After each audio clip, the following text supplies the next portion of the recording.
para reduzir as desigualdades regionais. Os estados do Nordeste e do Norte são aqueles estados mais pobres, então eles recebiam a maior parte do recurso arrecadado e repassado para os estados.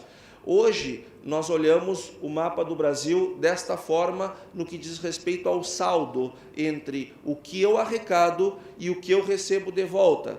Os estados do Sul e do Sudeste, mais Goiás no Centro-Oeste, são estados que recebem menos do que enviam. Eles têm uma relação de perda com o governo federal. E com exceção do estado do Amazonas, que tem uma relação quase zero, mas mesmo assim ele também é deficitário, porque tem a Zona Franca de Manaus, tirando isso, todos esses estados do Norte, Nordeste e Centro-Oeste são superavitários. Ou seja, eles recebem mais recursos do que eles geram de impostos, olhando em relação ao governo federal.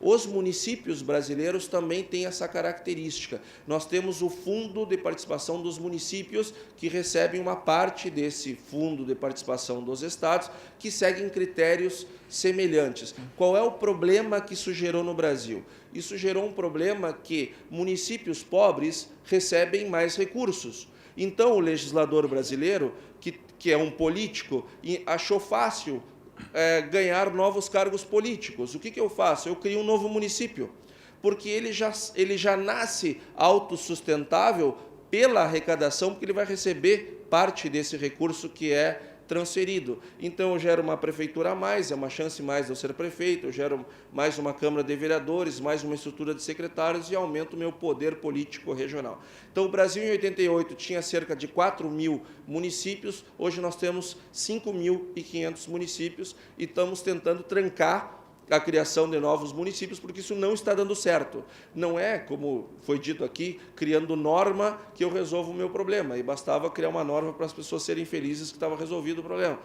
Lá no Brasil, o que se dizia? Não, nós não estamos tendo a atenção necessária, vamos criar a nossa própria estrutura. Isso não dá certo. Cria-se 2 municípios pobres quando se rompe essa relação. Então, isso gerou uma distorção, e se vocês pretendem, na Argentina, fazer um processo de mudança, cuidado com isso daqui, cuidado com esta armadilha da criação de novos municípios para não desperdiçar recursos públicos. Olhando a questão da nossa carga tributária, a evolução dela, ela cresceu 25% a partir do Plano Real, que se deu aqui, quando nós passamos a ter a nossa economia estável, um forte crescimento da carga tributária, uma forte pressão sobre a sociedade, sobre as empresas, sobre os trabalhadores, olhando a evolução da arrecadação federal e das participações e das devoluções, nós vemos claramente que há uma tendência de se passar cada vez mais recursos para estados e municípios, porque o repasse está crescendo a uma taxa maior do que está crescendo a arrecadação federal. Olhando os impostos e por níveis, os principais impostos no Brasil e por níveis, nós temos aqui, então, a maior arrecadação, que é federal, é para custeio da Previdência, da aposentadoria. Nós temos o ICMS, que ele é estadual, é o principal imposto dos estados, é o ICMS, e a segunda maior arrecadação no Brasil. Depois nós temos os impostos sobre a renda, seja de pessoa jurídica ou pessoa física, constituindo o terceiro. Deste valor aqui, nós geramos o Fundo de Participação dos Estados, deste valor mais o IPI. E depois nós temos outros tantos impostos sobre renda, sobre previdência e sobre patrimônio.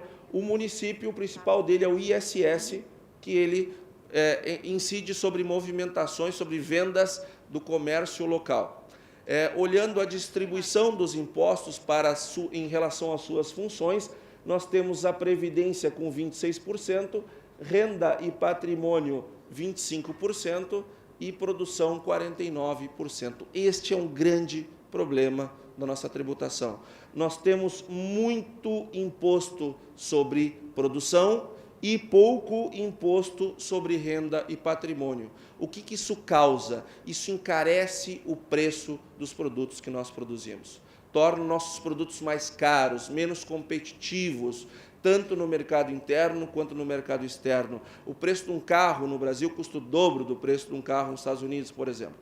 E aqui nós vemos as variações, a evolução entre 2000 e 2009, que é o último dado que nós temos sobre essas variações, sobre produção, renda e patrimônio, e nós vemos que a Previdência os impostos sobre a Previdência, sobre a aposentadoria, são aqueles que mais têm crescido no Brasil para custear o sistema de aposentadoria no Brasil, que é uma verdadeira farra, todo mundo se aposenta mesmo sem tido contribuição ao longo da vida.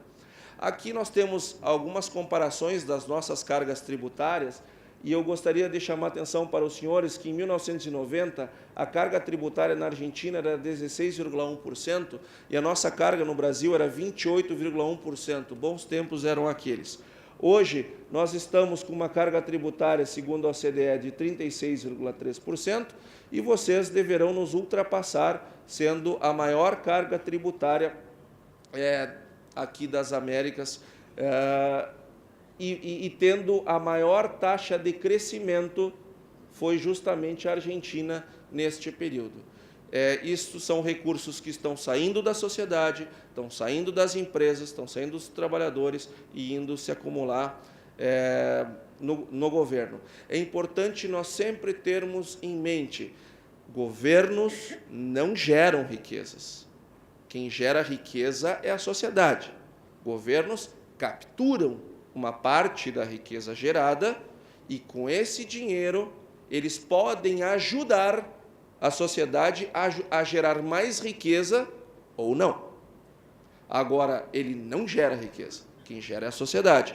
Então, quanto eu mais tiro recursos da sociedade, menos riqueza, quem gera riqueza passa a gerar. Eu vou mostrar, para finalizar, um exemplo do quão duro é o nosso sistema tributário, dentro dos seus problemas. Como nós botamos muito imposto sobre produção, sobre produtos, nós temos, por exemplo, a montar um trator, pensando em agronegócio. Eu não pago o imposto sobre o trator. Lá o trator é praticamente zero. Porém, não é zero no pneu, na caixa de câmbio, no hidráulico, na suspensão, nas peças, no aço. Não é. Nós pagamos imposto por isso. Então, a empresa, quando monta o trator, ela está tendo uma alta tributação, e por isso que um trator lá no Brasil custa bem mais caro que um trator aqui na Argentina. No final das contas, nós temos uma alta carga tributária em cima do trator. Se nós pegarmos os nossos custos de produção no Brasil, das principais lavouras, nós temos aqui no arroz, do custo de produção de um hectare de arroz, 36,26% são impostos, o que é um absurdo, porque não se pode botar imposto na produção, tem que botar imposto na renda, no lucro, deixa o sujeito lucrar, depois tu cobra imposto. Nós não, nós pagamos imposto sobre os insumos, sobre as máquinas, sobre os agroquímicos, 27,10% no milho, 27,5% na soja, 26,21% no trigo. Se o preço desses produtos é internacional, e o que o produtor vai ganhar é a diferença do custo e do preço, quanto maior o meu custo, menor a minha renda. Vocês não têm este problema aqui. Vocês têm um outro problema, que são as retenções. Nós botamos imposto no custo, vocês botam imposto na receita. Ambos, na minha opinião técnica, estão completamente equivocados. Não é assim que se tributa. Nenhum país do mundo que cresce e se desenvolve tributa fazendo esse tipo de coisas. Então, cuidado. Cuidado, se vocês vão mudar o sistema de vocês, se a Argentina pretende descentralizar, o faça, esse é um bom caminho, mas cuidado para não colocar no desejo de fortalecer os estados e municípios, não criar impostos sobre a produção.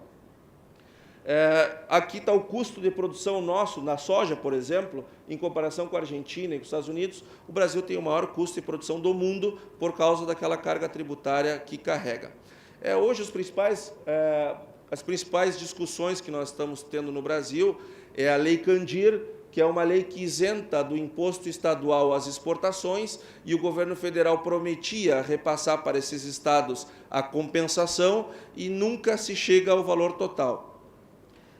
O Fundo de Participação dos Estados sempre se quer aumentar a sua participação dos estados como um todo, mas também se discute hoje se os estados do Nordeste e do Centro-Oeste devem manter essa arrecadação toda, uma vez que eles já não são tão pobres como eram no passado. Os estados têm uma alta dívida com a União, e a União cobra juros e cobra juros caros por problemas que aconteceram lá antes da redemocratização e também antes da estabilização da economia brasileira. Se discute as alíquotas, se discute se ainda se deve pagar toda essa dívida e se discute muito uma reforma tributária no Brasil, uma vez que o nosso problema maior não é tanto quanto na Argentina a questão da descentralização, mas sim o encarecimento da produção brasileira, que tirou totalmente a competitividade da nossa indústria e começa a ameaçar agora a nossa agricultura também. Senhores e senhoras, muito obrigado pela oportunidade, espero ter contribuído com o debate.